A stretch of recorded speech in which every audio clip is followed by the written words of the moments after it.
نحمده ونصلي على رسوله الكريم اما بعد فاعوذ بالله من الشیطان الرجیم بسم اللہ الرحمن الرحیم اولم نعمرکم ما يتذکر فیہ من تذکر وجاءکم النذیر صدق اللہ مولانا العلی العظیم۔ ایک مسلمان کو زندگی بھر زیادہ سے زیادہ نیک اعمال کرنے کی کوشش کرنی چاہیے، خاص طور پر جب زندگی کے آخری ایام آئیں تو اس وقت زیادہ کوشش کرنی چاہیے۔ قرآن کریم کی سورہ فاطر کی آیت نمبر 37 میں اللہ تبارک و تعالیٰ نے یہی بات ارشاد فرمائی کہ مرنے کے بعد جب انسان شکوہ کرے گا کہ اللہ آپ مجھے تھوڑی سی اور مہلت دے دیتے، زندگی بڑھا دیتے تاکہ مزید میں نیک اعمال کر لیتا اور گناہوں سے توبہ کر لیتا، تو اللہ تعالیٰ اسے فرمائیں گے کیا ہم نے تمہیں اتنی عمر نہیں دی تھی جس میں نصیحت حاصل کرنے والا نصیحت حاصل کر لیتا اور تمہارے پاس ڈرانے والا بھی آیا تھا۔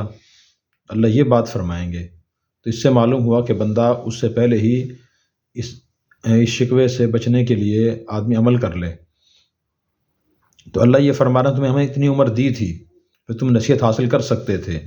وہ کتنی عمر ہے؟ مفسرین نے اس کے بارے میں بعض نے فرمایا کہ 18 سال کی عمر جسے مل گئی اسے نصیحت حاصل کر لینی چاہیے، اور بعض نے فرمایا کہ 40 سال کی عمر، اور بعض نے اکثر نے فرمایا کہ 60 سال کی عمر جس کو اللہ تبارک و تعالیٰ نے عطا فرما دی، اس کے وقت کوئی عذر باقی نہیں رہا۔ ایک اور حدیث میں بھی آتا ہے، نبی کریم صلی اللہ علیہ وسلم نے ارشاد فرمایا کہ جس شخص کو اللہ تبارک و تعالیٰ نے 60 سال کی عمر عطا فرما دی تو اسے اللہ تعالیٰ نے اس پر حجت تمام کر دی، وہ قیامت کے دن کوئی عذر پیش نہیں کر سکتا کہ اللہ مجھے آپ تھوڑی سی اور عمر دے دیتے تاکہ میں نیک اعمال کر لیتا۔ پھر آپ نے یہ بھی فرمایا کہ میری امت، ایک اور حدیث میں، میری امت کے اکثر لوگوں کی عمر 60 اور 70 کے درمیان ہوگی، بہت کم لوگ اس سے آگے جائیں گے۔ تو زندگی کے لمحات کو قیمتی بنانے اور نیک اعمال کو زیادہ سے زیادہ کرنے کی ہمیں کوشش کرنی چاہیے۔ اہل مدینہ کا یہ معمول تھا کہ وہ جب 40 سال کی عمر کو پہنچ جاتے تھے تو وہ دنیا کے کام چھوڑ کر اللہ کی عبادت میں خود کو مصروف کر دیتے تھے۔ اور نبی کریم صلی اللہ علیہ وسلم کی زندگی مبارک دیکھیں تو اس سے بھی یہی سمجھ میں آتا ہے کہ آخری عمر میں آپ صلی اللہ علیہ وسلم پر وہی سب سے زیادہ نازل ہوئی ہے۔ اب کیوں زیادہ نازل ہوئی، اس کی وجوہات مختلف ہو سکتی ہیں۔ نمبر 1، زندگی کے آخری ایام میں نبی پاک صلی اللہ علیہ وسلم کے پاس وفود کثرت سے آئے، وہ سوالات کرتے تھے، آپ جوابات دیتے تھے، تو وہ جوابات وحی کے ذریعے آپ تک پہنچتے تھے، اور زیادہ لوگ اسلام میں داخل بھی نبی پاک کے آخری ایام میں ہوئے ہیں۔ اور تیسری وجہ یہ بھی ہو سکتی ہے کہ اللہ تعالیٰ نے زیادہ زیادہ آپ کو تعلیمات دیں تاکہ رہتی دنیا تک آپ لوگوں کے سامنے بیان کر سکیں، کوئی شعبہ، کوئی کام، کوئی ایسا عمل باقی نہ رہے جس کے بارے میں دین کی تعلیمات نہ ہوں۔ اور آخری صورتوں میں سورہ نصر بھی ہے، اذا جاء نصر اللہ والفتح ورأیت الناس يدخلون فی دین اللہ افواجا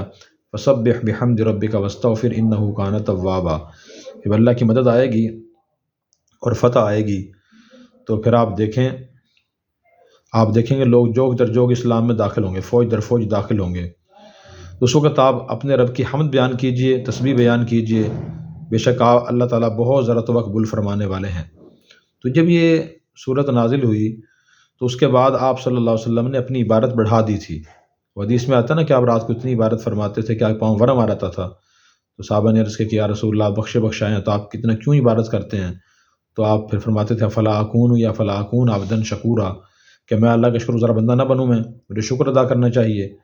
اور آپ کا سبحان اللہ بحمدی، سبحان اللہ العظیم، سبحان اللہ بحمدی، سبحان اللہ العظیم پڑھا کرتے تھے اللہ تعالیٰ کے حکم کی وجہ سے کہ رب کی تسبیح اور حمد بیان کیجیے۔ تو خاص طور پر جو بندہ بوڑھا ہو جائے، موت قریب ہو، اسے کثرت سے نیک اعمال کرنے کی ترغیب ملتی ہے اس صورت سے۔ حضرت سیدنا فاروق اعظم رضی اللہ تعالیٰ عنہ صحابہ کرام کو بلاتے تھے مشورے کے لیے، تو عبداللہ ابن عباس رضی اللہ عنہ کو بھی بلاتے تھے، حالانکہ وہ نوجوان لڑکے تھے۔ تو کچھ بزرگ صحابہ کرام نے فرمایا کہ حضرت عمر کیوں بلاتے ہیں اس کو، یہ تو ہمارے بیٹوں اور پوتوں جیسا ہے، اگر اس کو بلانا ہے پھر ہم بھی اندر اپنے بیٹے پوتوں کو لے آئیں گے اجلاس میں، یہ تو بزرگوں کے مشورے کی مجلس ہے۔ تو حضرت عمر رضی اللہ تعالیٰ عنہ نے ایک مرتبہ لوگوں کے سامنے ان کی علمی مقام اور اہمیت بیان فرمانے کے لیے لوگوں سے پوچھا کہ جی بتائیں سورہ نصر میں اللہ تبارک و تعالیٰ نے کیا حکم دیا ہے اور اس صورت کا مقصد اور مطلب کیا ہے؟ تو اکثر نے یہی کہا جی کہ اللہ تعالیٰ نے نبی کریم صلی اللہ علیہ وسلم کو یہ فرمایا کہ جب ہماری مدد آئے گی اور مکہ فتح ہو جائے گا، تو پھر اس وقت آپ دیکھیں گے اسلام میں لوگ ذرا ذرا داخل ہوں گے، تو اس کے شکر میں آپ سبحان اللہ الحمدللہ کثرت سے پڑھنا، بس یہ مطلب ہے اس کا۔ حضرت عبداللہ بن عباس رضی اللہ عنہ سے پوچھا کہ جی آپ کیا کہتے ہیں اس کے بارے میں،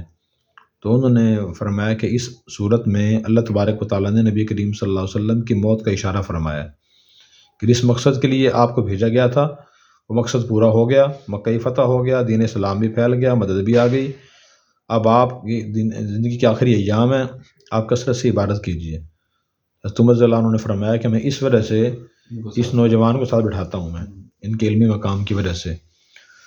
نبی کریم صلی اللہ علیہ وسلم نے یہ بھی ارشاد فرمایا یبعث کل عبد علی ما مات علیہ، کہ آدمی کو اسی حالت میں اٹھایا جائے گا جس حالت میں وہ دنیا میں فوت ہوگا۔ تو یہ بھی اس بات کی ترغیب دیتی ہے حدیث کہ ہم خاص طور پہ جب موت کے آثار ظاہر ہوں، زندگی کے آخری ایام آ جائیں، تو اپنے ہم حالات کو مزید اچھا کر لیں تاکہ اچھی حالت میں موت آئے۔ ایک اور حدیث میں آتا ہے یلبی الملبی، تلبیہ پڑھنے والا جو تلبیہ پڑھتے فوت ہو گیا، تلبیہ پڑھتے ہوئے اٹھے گا۔ یؤذن المؤذن، جو مؤذن قبر سے اٹھے گا تو وہ اذان دے رہا ہوگا، اور جو کلمہ پڑھتا وہ دنیا سے جائے کلمہ پڑھتا وہ اٹھے گا۔ جو خدا نخواستہ کسی برے کام میں مبتلا تھا اور وفات موت آ گئی اسے، تو وہ وہی کام کرتا وہ اٹھے گا۔ ہمیں ترغیب ہے کہ ہم خاص طور پہ ان لوگوں کو جن کی موت کے آثار نظر آنا شروع ہو جائیں یا ان کی عمر زیادہ ہو جائے، تو وہ کام کر لیں جن کاموں کو کرنے کی انہیں زیادہ ضرورت ہے۔ اب بوڑھے حضرات خاص طور پہ کون سے کام کریں؟ اگر دینی تعلیمات دیکھیں تو نظر آتا ہے کہ کچھ ہر لمحے کی تعلیمات ہیں، نوجوان کے لیے، ادھیڑ عمر والے کے لیے، بوڑھے آدمی کے لیے۔ تو بوڑھے آدمی کے لیے تعلیمات خاص طور پہ یہ ہیں کہ وہ اپنی وفات سے پہلے، وفات قریب جو آثار ظاہر ہوں، اپنے جو فرائض چھوٹے ان کو ادا کرنا شروع کر دے۔ مثلا نمازیں چھوٹ گئی تھی غفلت سستی کی وجہ سے، بیماری کی وجہ سے، کسی عذر کی وجہ سے، تو ان کو قضا کرنا شروع کر دے۔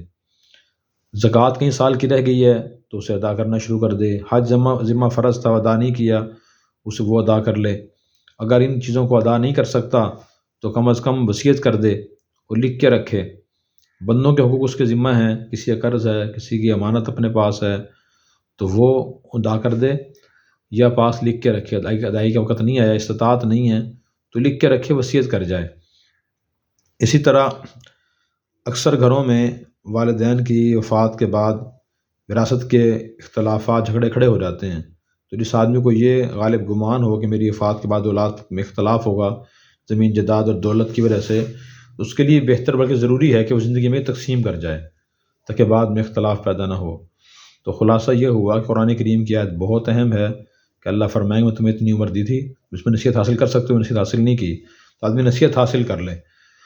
اور فرمایا تمہارے پاس نذیر بھی آیا تھا۔ نذیر سے مراد بعض مفسرین نے بیان فرمایا نبی کریم صلی اللہ علیہ وسلم ذات مبارک ہے کہ وہ تشریف لا چکے، انہوں نے ڈرایا برے کاموں کے برے انجام سے۔ اور بعض میں اس مراد سفید بال ہیں، جب بڑھاپا آ جائے تو پھر آدمی کوشش کرے کہ آخرت کی تیاری خاص طور پہ شروع کر دے۔ اور بعض مفسرین نے فرمایا اس مراد پوتا ہے، جب آدمی کا پوتا پیدا ہو جائے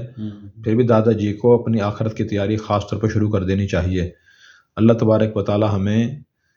اس آیت اور ان احادیث مبارکہ سے سبق حاصل کرتے ہوئے اپنی زندگی میں آخرت کی تیاری کرنے کی اور زندگی کے فرائض کو ادا کرنے کی توفیق عطا فرمائے۔